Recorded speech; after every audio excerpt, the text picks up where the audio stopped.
네, 오늘 말씀의 제목은 지옥의 존재입니다. 로마서 3장 23에서 26절까지 말씀을 이제 본문으로 같이 은혜를 나누고자 합니다. 지옥, 여러분 지옥에 대해 생각해 본 적 있습니까? 말을 듣기만 해도 무섭게 느껴지죠. 지옥이라는 곳이 과연 있을까요? 지옥의 존재를 믿는 사람이 있고 부인하는 사람들도 있습니다. 예수님을 믿지 않으면 지옥 갑니다 라고 말하면 그런가 보다 고지고대로 듣지 않는 사람들이 있습니다. 사람들이 사실 믿는다고 없는 것이 있는 것도 아니고 없다고 부인한다고 해서 있는 것이 없는 것은 아니겠죠. 지옥에 대해 사람들은 또 이렇게 너무 말합니다. 하나님은 사랑의 하나님이시라고 하면서 왜 지옥 같은 무서운 곳에 가게 하시겠냐라는 거죠. 그러니 지옥이 없다는 것입니다. 하나님의 사랑. 하나님은 그런 사랑의 하나님이시기에 우리를 절대로 그런 곳에 보내시지 않을 거야. 보내시지도 않을 지옥이 결국 있을 리가 없는 거다. 이렇게 말을 합니다. 여러분, 과연 지옥이란 없는 걸까요? 지옥은 없고 단지 그 좋은 천국만 있는 것일까요? 여러분, 지옥이란 말을 들으면 제일 먼저 떠오르는 단어가 무엇입니까? 무서운 불길, 그죠? 극한 어두움, 극심한 고통, 엄청난 두려움, 마지막 심판, 이런 것들일 겁니다. 왜 이런 단어들이 떠오를까요? 사실 그렇게 지옥에 대해서 말하자 이렇게 한 것도 아닌데 사람들이 생각하는 이 지옥에 대한 이 표현을 보면 이상할 만큼 비슷합니다. 왜일까요? 그것은 모든 사람들이 이 본성적으로 지옥이 있음을 알고 있기 때문입니다. 어린아이들조차도 누가 가르쳐 주지 않았음에도 지옥은 무서운 곳이라는 것을 알고 있습니다. 아이들에게 이 지옥 그림을 상상으로 그려봐라 하면 어떻게 그릴까요? 빨간색으로 타오르는 불길을 그리기도 하고 또 검은색으로 아주 깜깜하게 칠하기도 합니다. 또한 뜨거운 용암 같은 곳에 빠져 허우적거리는 사람을 그리기도 합니다. 어디서 지옥에 대해 배운 적도 없는데 다들 알아서 그렇게 표현을 하죠. 여러분, 심판을 받고 지옥불에 던져지는 것을 두려워하는 것은 바로 사람이 가진 원초적인 본능과도 같은 것입니다. 예전 드라마나 영화에서 보면 이 잔인하게 사람을 죽이는 그런 장면 나오죠. 끔찍한 악행을 저지르는 사람을 보고 옆에서 그러죠. 너는 하늘이 두렵지 않느냐? 이렇게 대사를 합니다. 하늘이 두렵지 않느냐? 하늘이 두렵다.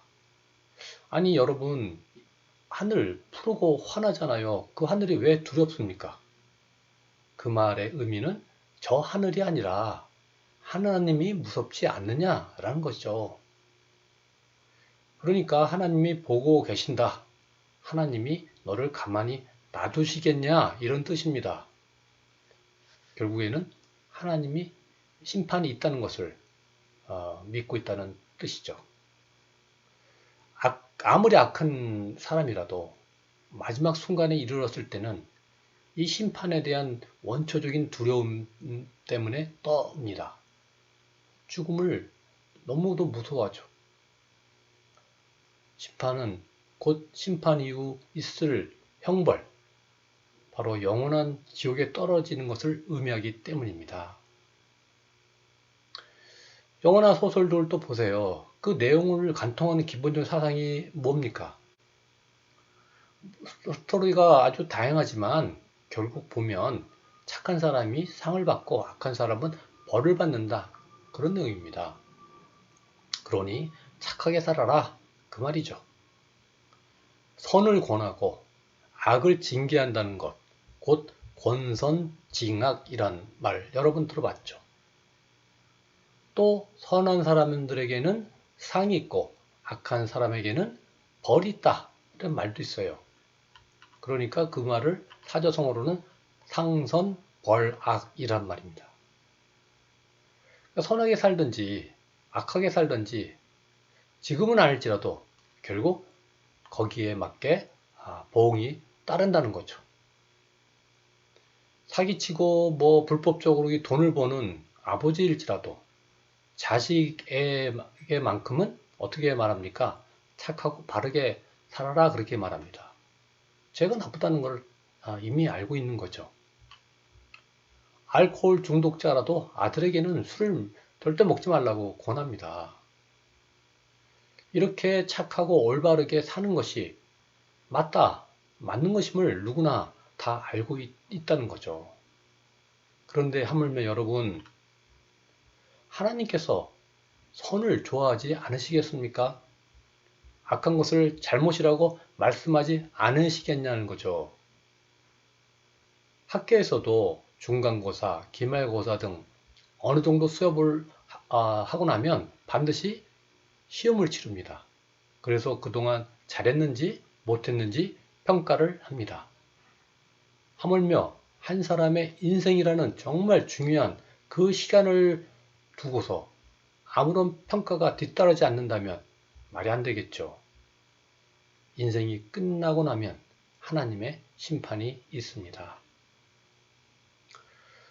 언젠가 지나가는 길에 무엇을 잘못했는지 모르겠지만 회초리를 들고 있는 엄마 앞에서 불안에 떠는 어린아이를 본 적이 있습니다. 제가 어릴 때 화를 내시면서 매를 드셨던 어머니 생각이 나기도 했습니다.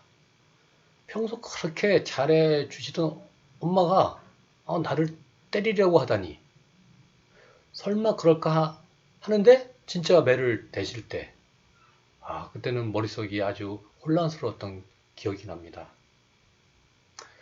잠깐 지나가다 지켜보게 된 그 장면에서 저는 그 아이의 눈을 봤습니다. 아주 미묘한 눈빛이었어요. 그러니까 매를 무서워하는 것과 내 엄마가 정말 좋은 분인가 하는 이 순간적인 의심을 하고 있는 것 같이 느껴지더라고요. 그렇게 옛 생각을 하며 웃으며 지나간 적이 있었는데 사람들은 심판을 말하고 지옥을 말할 때 이런 식으로 말합니다. 하나님이 사랑의 하나님이시라는데 그런 무서운 지옥에 보내신다면 사랑의 하나님이 아니지. 나는 하나님의 사랑을 믿기 때문에 절대 지옥에 갈 리가 없어 라고 말입니다. 여러분 정말 그렇습니까? 올바른 부모라면 자녀에게 착하게 살라고 가르치게 되어 있습니다. 아들이라고 무조건 두둔하고 무슨 짓을 해도 잘했다 해주면 장차 그 아들이 뭐가 되겠습니까? 그래서 자식을 그런 식으로 대하는 부모가 있다면 진짜 부모인가 의심이 들겠죠. 잘못하면 잘 되라고 훈계도 하고 벌을 내려야 진짜 부모입니다. 부모는 자식이 옳고 바르게 살게 해줘야 하는 의무가 있는 거죠. 하나님도 마찬가지이십니다.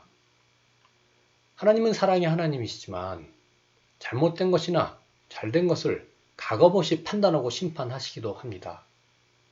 선과 악을 정확하게 분별하십니다. 그런 거룩한 성품을 하나님은 가지고 있죠. 그 성품을 기독교 용어로 공의라고 합니다. 하나님은 죄를 너무도 싫어하십니다. 악을 미워하세요.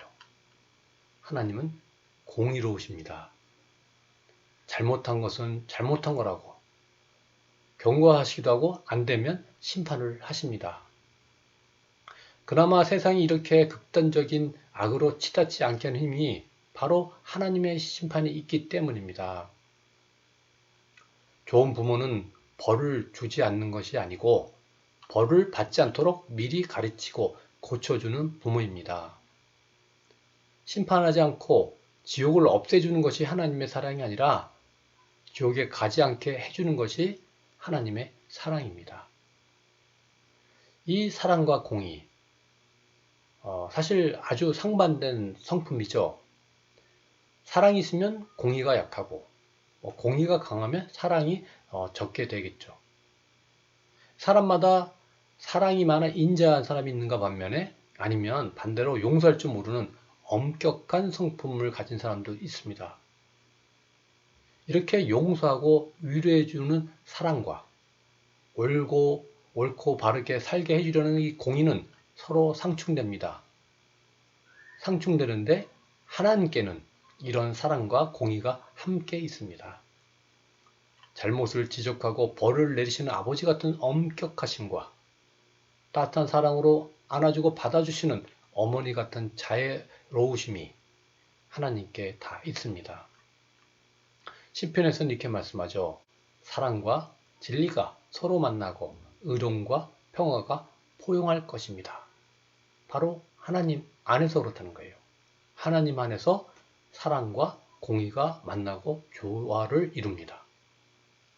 어떻게 상반된 이런 사랑과 공의가 조화를 이룰 수 있을까요?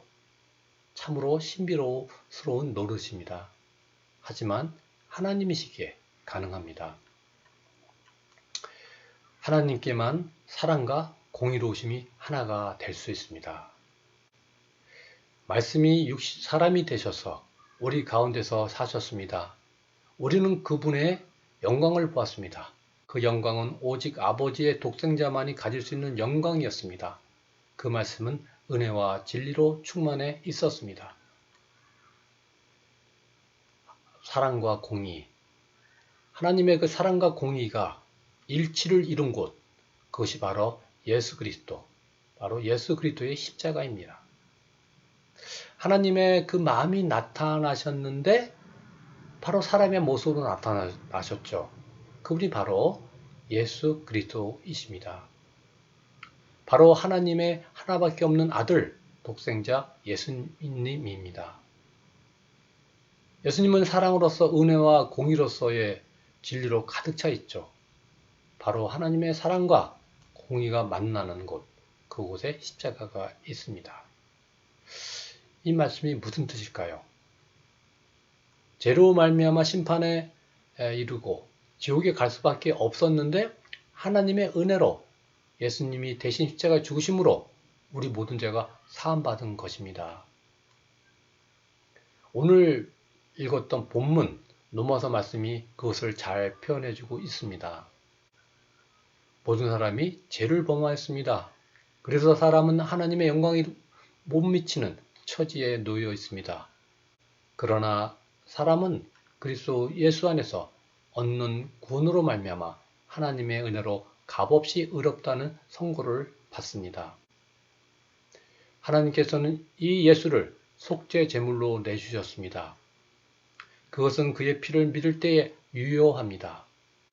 하나님께서 이렇게 하신 것은 사람들이 이제까지 지은 죄를 너그럽게 보아주심으로써 자기의 의를 나타내시려는 것이었습니다. 하나님께서 오래 참으시다가 지금 이때에 자기의 의로우심을 나타내신 것은 하나님은 의로우신 분이시라는 것과 예수를 믿는 사람은 누구나 의롭다고 하신다는 것을 보여주시려는 것입니다. 예수님이 십자가에서 죽으셨습니다. 하나님은 죄를 그냥 모른 채 내버려 두실 수 없었습니다.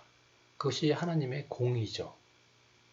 하지만 하나님은 우리를 사랑하시기에 죄로 죽게 내버려 두지 않으셨습니다.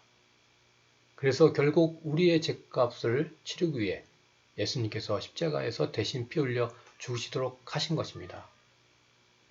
예수님으로 말미암아 이제 죄가 다 사해졌으니 심판받을 이유가 없죠. 지옥에 가지 않을 수 있게 된 것입니다.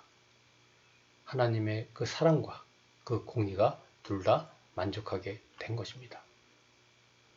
다만 예수 그리스도의 십자가의 은혜를 자신의 것으로 받아들이는 사람에게만 이 제사함과 심판 면제의 효력이 있습니다. 여러분, 지옥이 있느냐 없느냐 이것이 문제가 아닙니다. 지옥이 있어도 가지 않을 수 있게 되면 되는 거죠. 중요한 것은 지옥은 무조건 가는 곳이 아니라는 사실입니다. 여러분, 지옥에 가고 안 가게 되는 것은 바로 자신의 선택의 결과입니다. 지옥의 존재를 애써 무시할 것이 아니라 가지 않으면 되는 거죠. 지옥이 없다고 그렇게 말하던 사람이 막상 죽고 나서 지옥이 진짜 사실이라는 것을 그때 가서 알게 된다면 그 사람은 어떻게 되는 거죠? 돌이킬 수가 없죠. 인생을 다시 살 수도 없습니다. 심판의 문제는 바로 지금 해결해야 합니다. 구원받을 기회는 지금 살아있을 때만 있습니다. 지옥을 없애주는 것이 하나님의 사랑이 아니라 지옥에 가지 않도록 해주시는 것이 하나님의 사랑입니다. 그 하나님의 은혜가 자신의 것이 되는 길은 바로 예수 그리스도를 믿는 것입니다. 예수님께서 나의 죄를 위해 십자가에서 죽으셨고 그리고 부활하셨다는 사실을 믿고 받아들이는 것입니다. 이것이 복음이요 기독교 진리의 핵심입니다. 이제 예수님을 진실되게 믿고 마음에 모셔드림으로써 심판이 면제되고 영원한 생명, 천국을 얻는 여러분 모두가 되기를 축원합니다. 기도하겠습니다. 하나님 아버지 은혜를 감사합니다. 오늘도 저희들에게 귀한 하나님의 말씀을 듣게 하셔서 저희 자신을 돌아보게 하시고 저희 믿음의 본질을 또한 살펴볼 수 있도록 하셔서 감사를 드립니다. 하나님께서 베푸신 그 사랑을 저희가 외면하지 않고 예수 그리스도로 통하여 정말 십자가의 대신 죽으심으로 말미암아 저에게 허락하신 그 제3의 기회를 저희가 믿음으로 받아들이고 그 예수님을 의지하여서 이 세상을 살아갈 때 정말 믿음으로 살아가는 저희 모두 되고 그래서 영원한 구원의 길에 서는 저희가 되도록 주여 축복하여 주옵소서. 감사하고 모든 말씀 예수님 이름으로 기도합니다. 아멘. 네, 감사합니다. 여러분 다음에 뵙겠습니다.